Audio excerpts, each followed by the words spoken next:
A reading from the Holy Gospel according to Luke. That very same day, two of them were on their way to a village called Emmaus, 7 miles from Jerusalem, and they were talking together about all that had happened.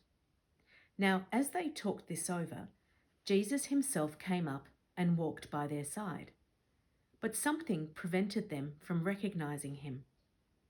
He said to them, "What matters are you discussing as you walk along?" They stopped short, their faces downcast.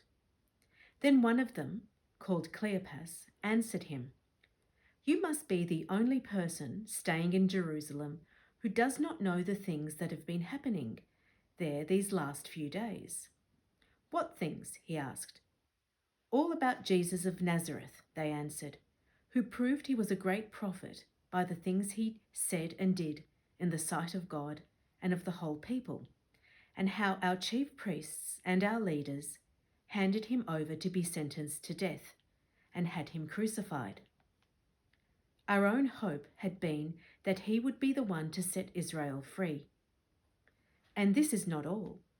2 whole days have gone by since it all happened, and some women from our group have astounded us.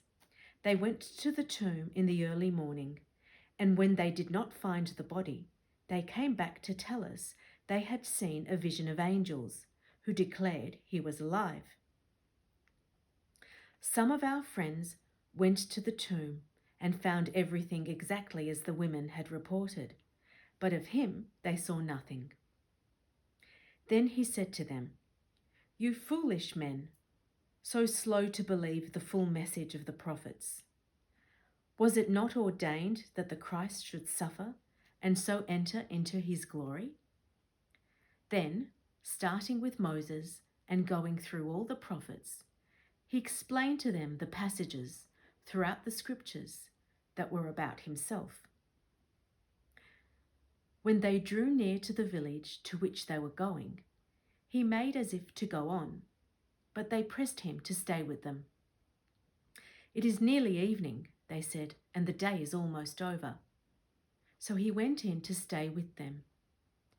Now, while he was with them at table, he took the bread and said the blessing. Then he broke it and handed it to them. And their eyes were opened, and they recognized him, but he had vanished from their sight.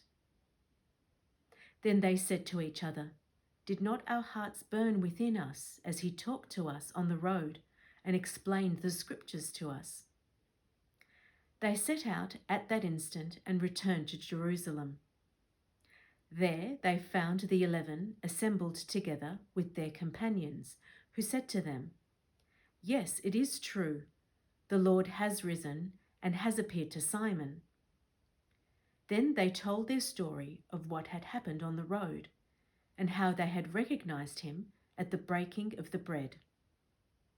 The Gospel of the Lord. Praise to you, Lord Jesus Christ.